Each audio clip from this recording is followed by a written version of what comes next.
Albert, welcome to the Good Weekend evening. Aquarist. Welcome to the Weekend Aquarist. I'm so glad that you are over here, and I'm so glad and happy that you agreed to be on the show. You agreed to accept my invite. So thankful to you for taking off the time, and I know you're quite busy during the day because you're into fish farming, you're into ornamental fish farming. So we talk about that. I'd like to give the audience a quick introduction, and then I'll hand it over to you for you to give them your introduction. Today we have with us Albert Amanna, who's got over 30 years of corporate experience. 17 years he's been with the Oberoi Mumbai hotel, and the next 13 years he was with the Intercontinental Mumbai.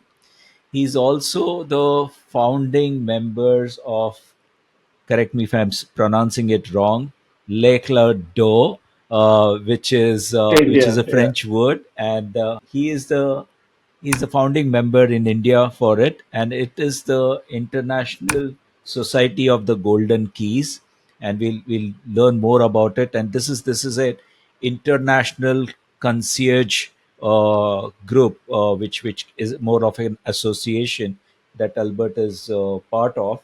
And as part of that association, he's traveled over the world also. So we'll ask more about that as well. The more interesting part for us today is that after 30 years of corporate life, Albert has jumped into his hobby and his passion, and is today, is leading a company, ATK Aqua, with a few of his partners who are into ornamental fish breeding, and they supply these fishes all over India. So we'll talk more about that. We'll learn more about his journey.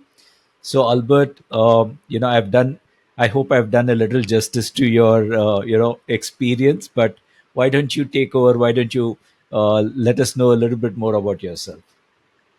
Good evening, Amar, and it is lovely to be a part of the Weekend Aquarist, and I thank you for starting this particular online program, which is very good, and I'm sure it will encourage a lot of aquarium and aquarists and fish lovers, getting connected with each other and the hobby growing, see, because at the end of the day, it's all about the hobby.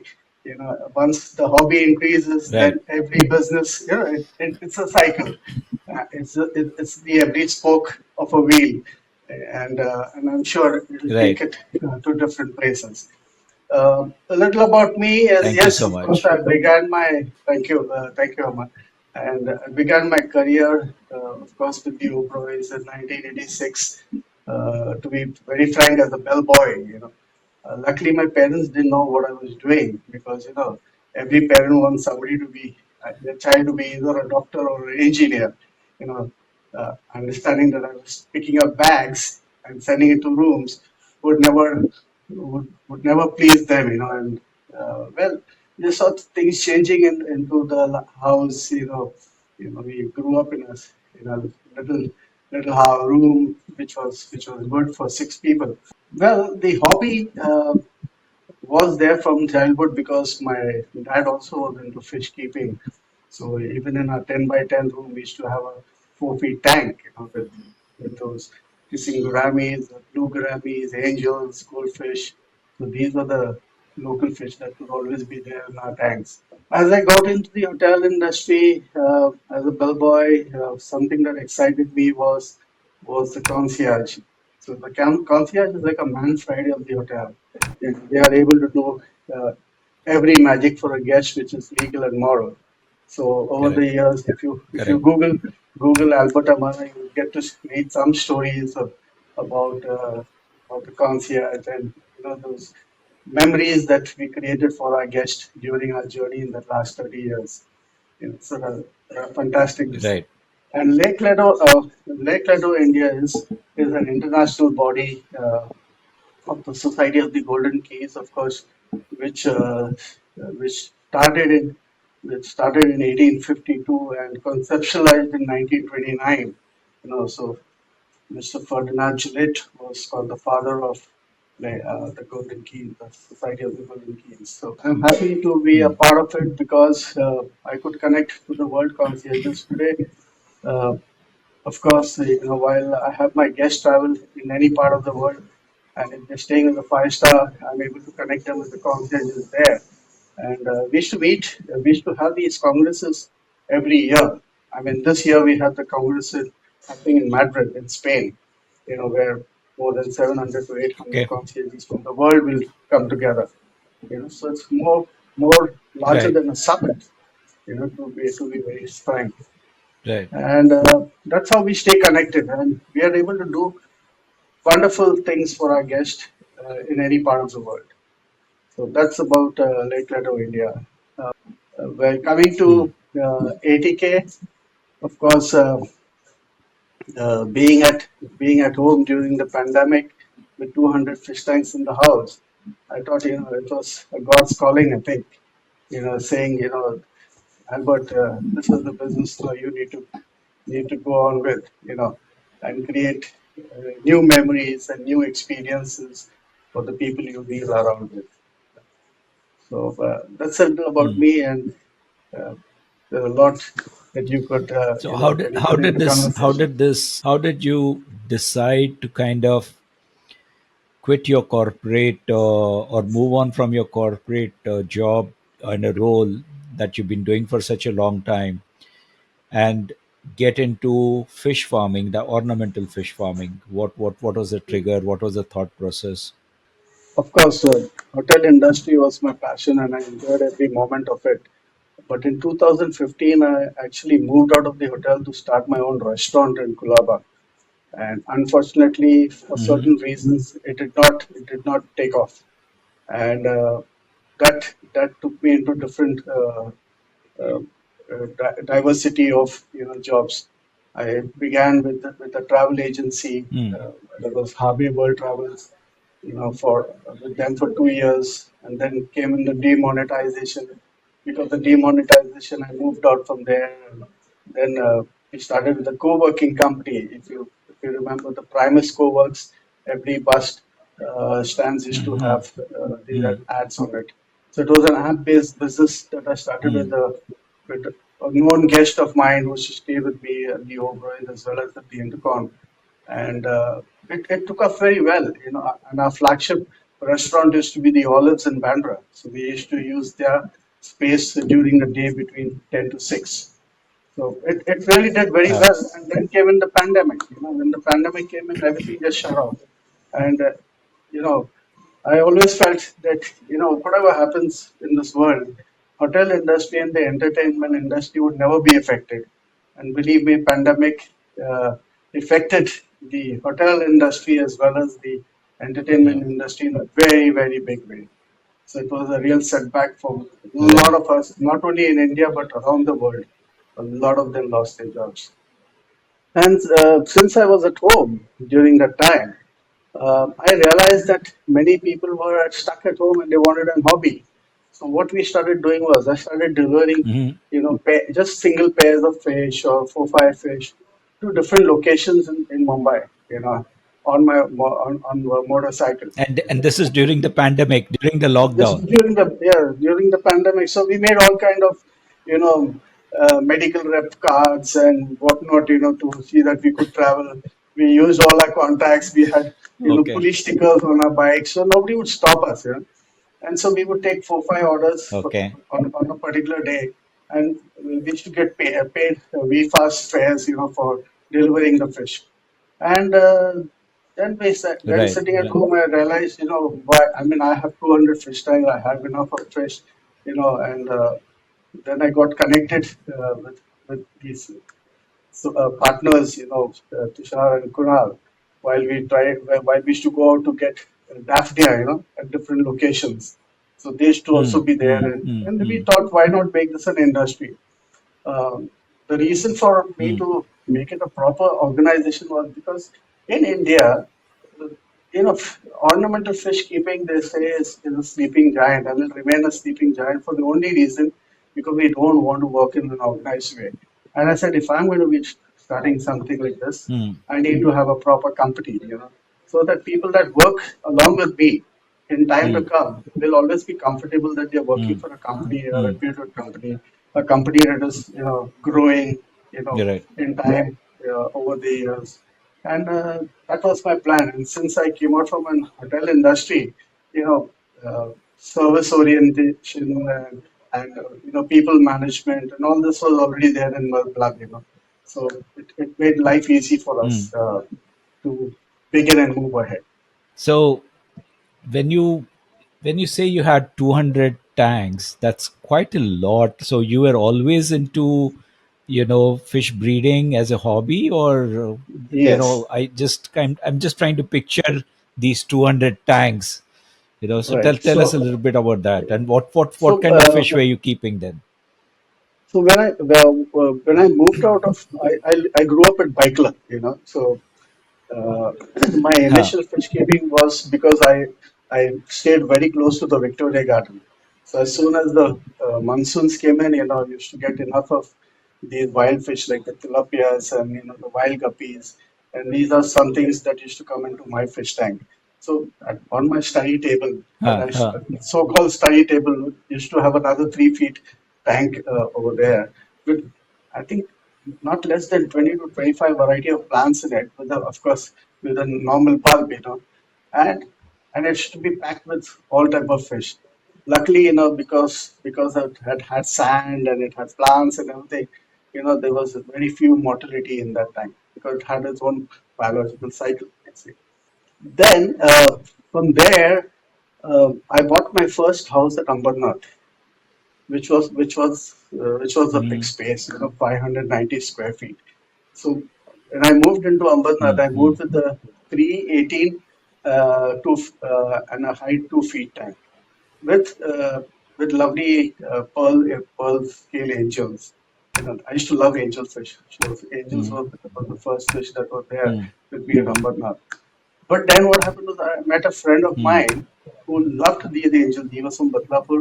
He came over, he loved my angels. He told me, Albert, you give me these angels, I'll give you discus. And Mm. that's how I got introduced to discus fish. And of course, from there the journey started with breeding discus. So I was among the few early Okay. people that bred discus, about 2 decades back. And since I used to travel, I Right. was happy to, get the best of discuss because my bags used to be full only with discuss when I used to return back from Singapore or Bangkok or from Malaysia. So, and I picked up the best because whatever imports used to come that time into Huh. India used to be of very cheap quality. People never wanted to buy quality, you know. And I was very particular about that. Right. So Right. my initial discuss came from David Lim, Ivan Sear, Colin Heng, and then N.G. Wayne. So these are some of the best discus keepers, and I got some good stock. Right. So I was known for discus keeping for Right. many years. So in my flat, I started breeding discus. Then I bought over the adjoining flat. Again, I started continuing to discuss. And then I moved to a row house Okay. at Ambernath West, and that was when the additional tanks came in, Okay. and it expanded with discuss. Then came a time Huh. when I had to take a call of moving to Africa, Kenya, to Nairobi actually, to lead a hotel over Mm-hmm. there. I was supposed to be starting an hotel out there, and because of that, Huh. I said, let me move all my discuss, and I sold off all my discuss tanks and everything. Believe me, everything. But Huh. to my bad luck, that particular company thing also failed, and then I had to stay back. So when I stayed back, I Okay. couldn't, wait without having my fish tanks again. And then I had a friend who dropped in few racks for me. And this time I decided that I'm going to breed all type of fish and not only just discuss.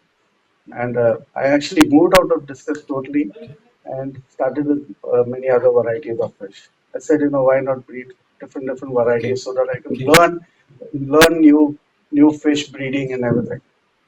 And then, of course, So the tanks were always there.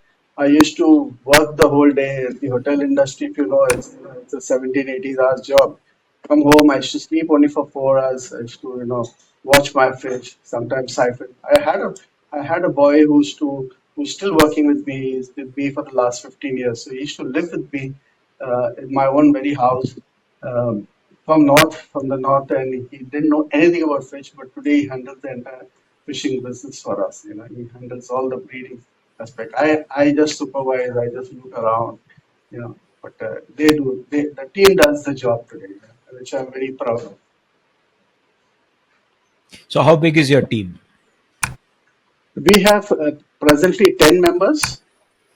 We have 10 people that Okay. work for us, and And you said I you don't have a. have partners. So how many partners in total?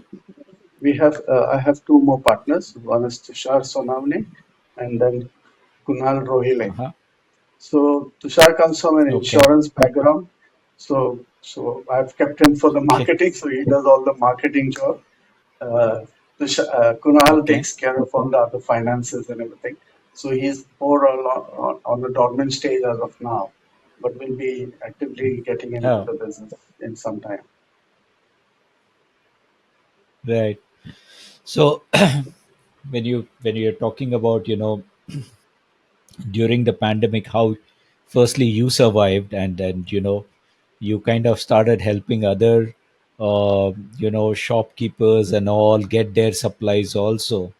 That's pretty interesting, and it's something that when I reflect back on my days in the pandemic, I also reflect as to, okay, the pandemic taught us a lot of things, and one of the things that it said is it actually taught us is to kind of think beyond what you're capable of, and just Exactly. go and stretch yourself and make it happen. And I think True. quite tough times, but it also made people also quite tough. And True. you know let's see, that's something that I could relate to when you said that you were stepping out and helping and all.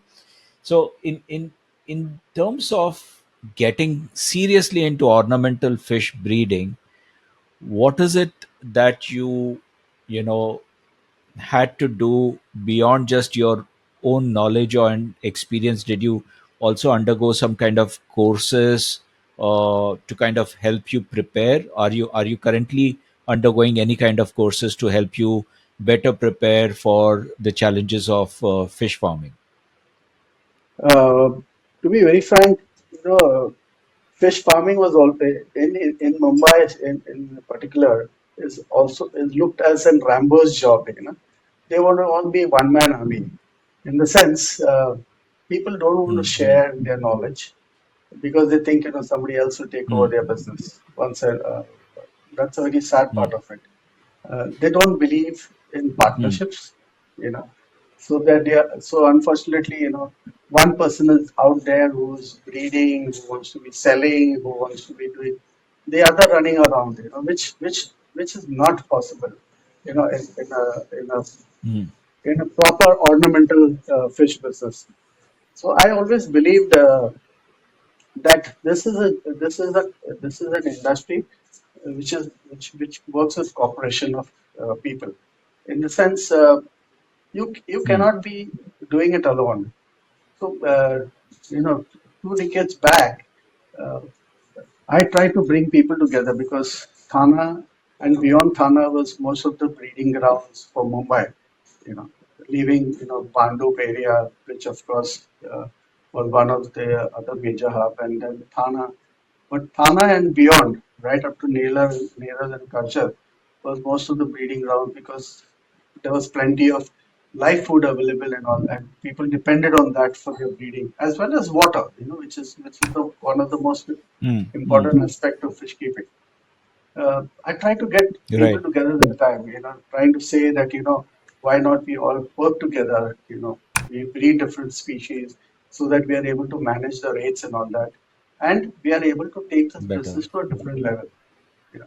But unfortunately, Right. it never happened. It never happened. And and the third party, that was the traders, they got the best of us. You see, if you look at it, two decades back, if a sottil of 2 inch costed 8 rupees, today also people are selling it for the same reason, the same price. mm, Unfortunately, mm, everything has gone up. The prices have gone up. The mm, water tax, your electricity bill, your feed cost has gone up. You no more get live feed as it mm, used to be before. So you are depending on other, mm, homemade or company-made feed. mm, So even after doing that, so this business, mm, it became difficult for many people to survive. Not only that, since live food was not available, mm, many people even closed down their hatcheries. That is, it is. People don't want to mm, evolve, you know, and they want to keep everything within themselves. mm, So mm, while I did not get, mm, we did not get the support in Mumbai. We looked at other cities, because mm, Kerala, Chennai, they have been also large producers, you see, of ornamental fish. And mm, these cities also got badly affected by pandemic. But they were open mm, to our thought process, where we told them that, we'll give you some good stuff from our end. You produce them, grow them to a certain size, bring it, and then move it to us. So we started even trading, other than, because okay. with the kind of space you have, you may think of breeding 50 varieties, but at times it's not possible. You will be able to do, 10, 15 varieties. The rest somebody else has to do it for you, Mm, and it has to be a win-win situation mm, for all. You see. So we said, why not? mm, So, fish like Oscars, Shivrams, mm, and some other chicklets that we wanted in Mumbai were bred, in Kerala, and mm, mm, they used to send it mm, across to us. And then all we did mm, was, just coloring them and mm, putting them into the market. You know, it would even go back to places like mm, mm, Kolkata and other places. I mean, they should come from Kolkata to us and then go back to Kolkata after being colored. That's the art of mm, coloring mm, was not there with many, and some of the fish breeders could do it very well. They, uh, mm, that's how we work together. Not only that, in mm, mm, Mumbai, there were a lot of bedroom breeders. I mean, so what I mean by bedroom breeders is people mm, that, during pandemic and other time would have at least 3, 4 tanks in their house, and take a pair of discuss and breed them, or any other, varieties like the right, Bristlenose, these. So it right, needs lesser space, it can be done in the right, bedroom itself. But unfortunately, right, whenever they produced the fish, they had no market. And then there would be a distress sale, and that would affect the market overall. So we thought, why not help correct, them by correct, buying correct. it from them, trading and trading it ahead, you see. So what happened was they were also Right. comfortable, and we could able to balance the price and all those kind of things for them. So this really helped. And Mm, today, mm, mm, of course, we are working with a lot of breeders, not only out of the city, but within the city also. Look, in our location itself in Wangdi mm, and mm, Badlapur, mm, these places we work with other people. We pick up their fish also, their produce also, and sell it for them. So it becomes a nice bouquet of varieties. So today, by God's grace, we are able to. offerings that you Yeah, have. Yeah. the offerings are very large from our end, which many people can't do. You see, Mm. because people want to breed So only today, how many? Oscars How or many? black pearls. So Sorry. today, how many of fish varieties? How many fish varieties do you supply now? We have now gone into tetras, so we breed about 15 to 18 varieties of tetras presently, and we're going to be adding more into our Okay. bucket, Okay. as well as we have live bearers that we breed, we have other chicklets that we breed. So together, there's already 25 varieties into our bucket, which we offer, Okay. and And where all do you supply? we supply now all over India, to be very frank. We are working with some other traders also within the city, and then we're supplying it all over. Everybody knows, So how? by God's grace, ATK as well as Tushar, who manages the trading part of it. Okay. Okay. So Albert, we all know that, okay, when it comes to, let's say, traditional farming, you kind of plant the crop and you kind of sow the seeds and you kind of, grow it up, and then it comes for time to harvest and all. How do Right, you plan out your cycles? Or is it like, I don't know. I'm just kind of guessing that, okay, you would also have some kind of cycles wherein you say, okay, this batch is going to get ready in the next 2 weeks time, and we should right. start planning ahead. So how do you go Yes, about that? right. Firstly, we need to we try to understand the market. What is their requirement and how much fish is required in the market on a monthly basis. So accordingly, earlier we used to breed Mm, whatever came into our mind, and we used to breed, and then we used to realize that our ponds are being held with fish mm, that has not been selling, because those are slow selling fish. mm, mm, The numbers are big. For example, mm, the albino binos. Okay, you put in just couple of mm, pairs, and you will have two of your ponds totally full with them. You see, when they're growing, and while they have a mm, market, the numbers are so large. It takes about sometimes 3 to 4 months to clear that pond off. So your ponds are held. So then we started, evaluating what we were selling every month, what were the fish that we were selling, and then we mm, started breeding according to that.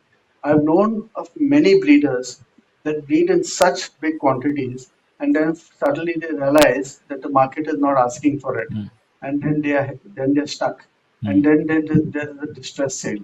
So that is how most of the time the market is really spoiled.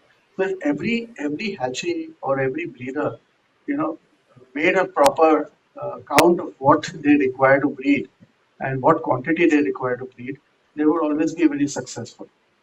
Now, when it comes to us, mm, of course, mm, when it mm, comes to tetras, this is the months, the winter months are the best months for them to breed. Okay. Now we know as we get into summer, the barbs are the varieties, the chicklets are the varieties that we need to breed. So we try to bring in these. But now mm, to stay in the competitive market, we have decided that we will now create the environment for them, like for the tetras. Now the tetras need a temperature of say 24 to 25 degrees for breeding. So we will have air conditioning in our hatcheries to breed them, because we want to breed them mm, all the year round. And mm, mm. fortunately or unfortunately, there's no tetra breeders now in Mumbai, because people don't get daphnia. Just because they don't get daphnia, they just don't want to breed the tetras. And we Mm, decided that, we're going to mm, breed the mm, tetras mm. anyway. We'll use brine shrimp. People think, getting Daphnia is free food. They don't realize that they get up at 4 o'clock in the morning, and give their valuable time, which is also money. The fuel that they put into their motorcycles and go, 10 kilometers to get their Daphnia is also money.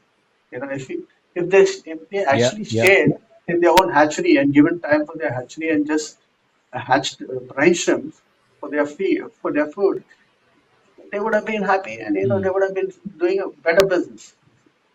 But they've moved out Correct, from correct, these things. correct. And it's a laborious job. It's a laborious job. And today labor is a big, big issue for most of them, because they're not able to manage Correct. them. Is it? That's what I feel. Right, right.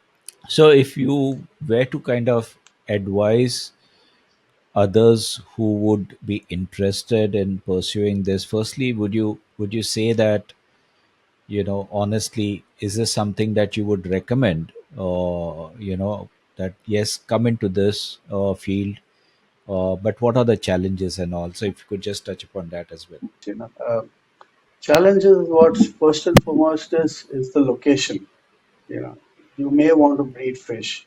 You know, unless you're doing it from your house, then you stick on to varieties that need lesser space, gives you a better amount, when you sell, and you do it in a particular quantity. Okay. Otherwise, location and water is of prime importance. Now, I moved from Baitla into Ambernath, into a flat. Over there, I could do discuss for some time. Then I realized water became a constraint. Mm, I moved to the west to the bungalow where I had my own water connection. Then over there also with the constructions and all coming up, again there was a water issue. So I should rely on the borewell water for a long time while I was at Ambernath. Now when I now when we moved to Wangani, where our hatcheries are, we have ample of water. We have enough of bore wells. We also have the dam water flow, so 365 days. So we have enough of water. So but in getting into a business of this kind, location and water supply is of prime importance. If you really want to do it as a proper Right. industry. One is that. Secondly, it's very important that if you are getting into this particular industry, you also need to take some training, work in some hatchery, get the feel of it, understand the challenges because the challenge could be different for every individual. For me, it was not that challenging because I was into fish keeping from childhood, so it was not a very big challenge. Our challenge was space, water was our earlier challenge. Manpower was not an issue because we could hire, fresh staff and train them. So we had the capability of training them. So and not only that, we were able to also build their loyalty. So we have 10 staff. In that, there are two families. Their wives also work for us.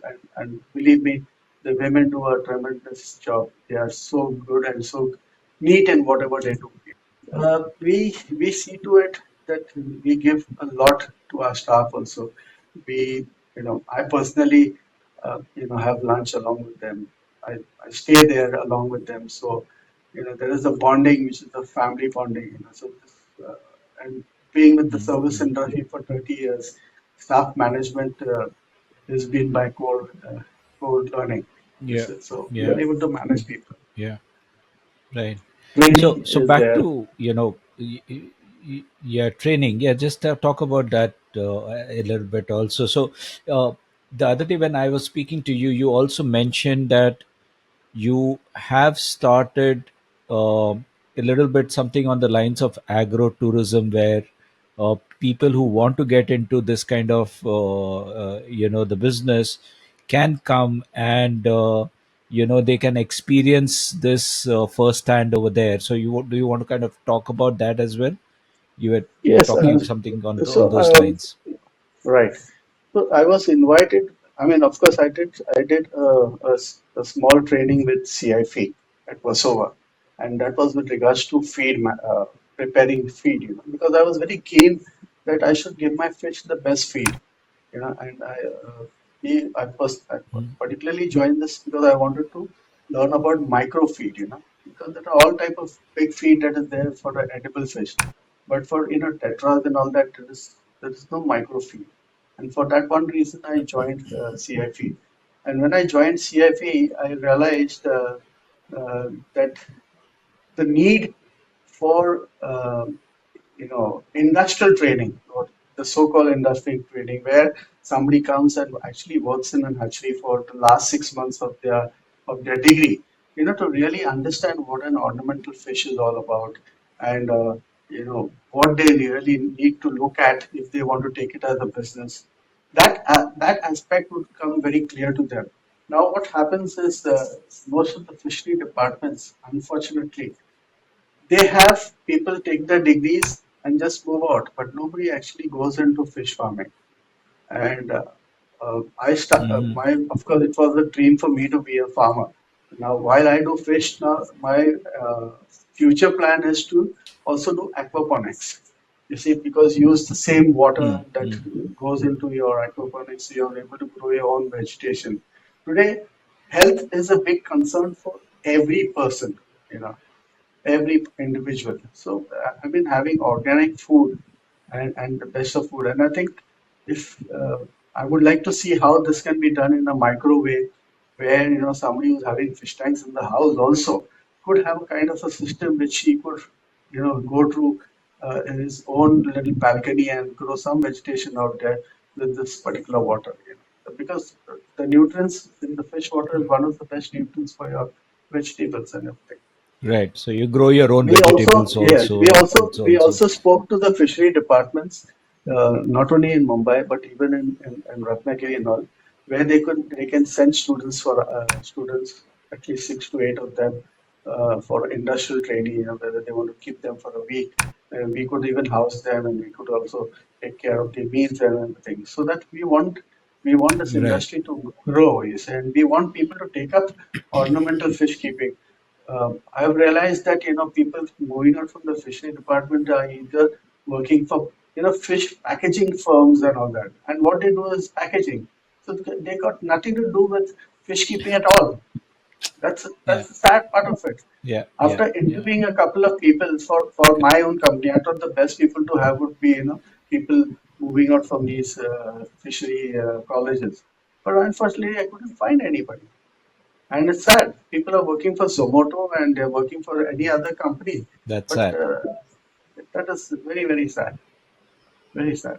So when you're now looking at it, and when you look back, over the past 4 years, 5 years now, almost since the pandemic, uh, how has the journey been? What do you see ahead? Do you see, because you also touched upon the demand and supply, and do you see more and more people getting into the hobby? And obviously, if they are getting into the hobby, the demand for your ornamental fish also simultaneously goes up. So let's talk about a little bit about what you have observed over the past 2 3 decades, and where are we today in terms of the demand for these fishes. Well, the demand is growing, but it's not growing as it is as required. Today the business is all about poaching each other's business, very sadly. So it is somebody who, I mean, if I am going to be a big producer tomorrow, I can sell it at any rate that I want and mess the market up, you see. But sadly, we have, I'll give a good example. Uh, when I was in the hotel industry, we used to have the industrial trainees come from the IHM colleges. So we used to talk to them and we used to ask them, have you heard about a concierge? So they used to say, we heard the word, but we don't really know what it is, you know. And that while being the president for the region, I decided that why shouldn't that I should get in touch with all the IHM colleges. I wrote to each of them and I said that we will have lectures for you with regards to the concierge and what it does in the hotel industry. And that is how now the new generation that come in, they know what a concierge is. Similarly, uh, with fish keeping, I think we should encourage schools to have a fish tank. Of course, I studied in Antonia D'Souza High School at Bikela, and we used to have a very big fish tank in the hall. And many Christian schools used to have that. So these fish tanks should be there in every school. The children should be taken to these kind of outings. I mean, a few months, not in a few months, I mean, a month back, I was at Anil Patil's place at Pandu, and he had invited the little school children to come and see the fish. Just imagine when they see the fish at that age, they want to really keep them at home. They will pester their parents that they Right. want a fish tank in the house, and that is how the hobby has to grow. Right. So it grows at that stage.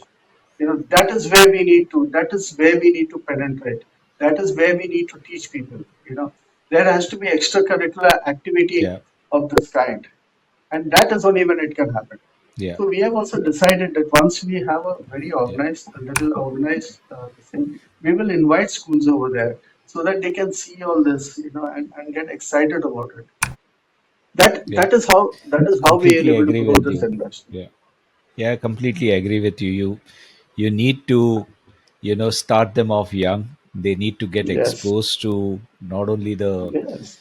the It builds a lot of aquariums, and they discipline, need to understand that, yeah, yeah, it and because they have a young life in their care, it does, Right? bring about a lot of responsibility also along with it. Exactly, Great. exactly. So, Albert, if I were to ask you, what is the one thing that you would want to kind of share with our viewers, from from your experience, what is it that you would want to kind of tell them if anybody is interested in getting into this side of the hobby, the ornamental fish breeding side? The time that I used to wear suits, and from the time that now I've come down to, just t-shirts and shorts or track pants, is a different journey. It's a cultural shock. Right, So, right, I would want to ask people whether they are, ready for those cultural shocks.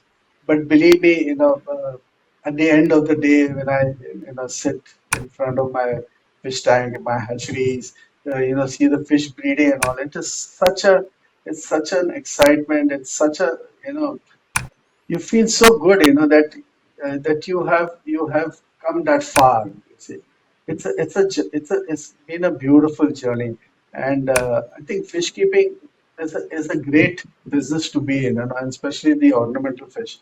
It is right, when you sit in front of these tanks, it has this, it releases you out of your stress and everything. You see.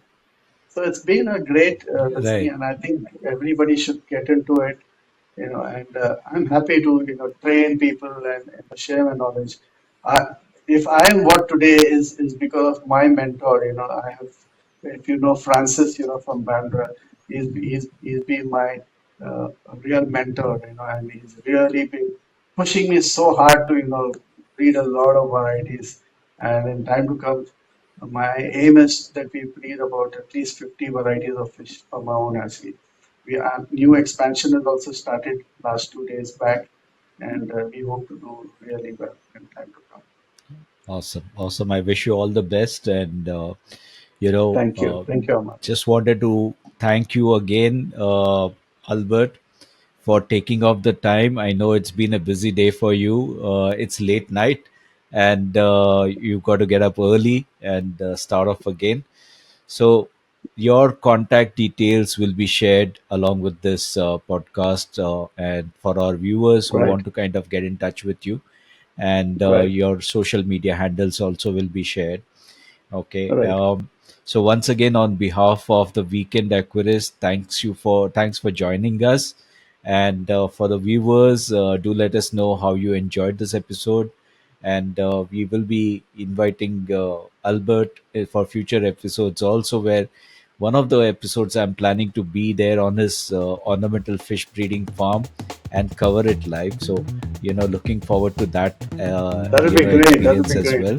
Yeah, seeing it Yeah. live. So thank you It's so it's much, it's Albert. correct. Thank you, Aman. Thank you for inviting me Yeah. and giving me this Thanks. opportunity. I'm Thanks, sure, everyone. Thanks for joining and I us. hope the only thing is that once you share my number, in case for some reason if I don't respond, please leave a message and I will definitely get back to you all. Thank you so much. Thank you, Aman, and Yep. good night. Thank you. Thank you, Albert. Thank you so much. Bye. Thank you. Goodbye.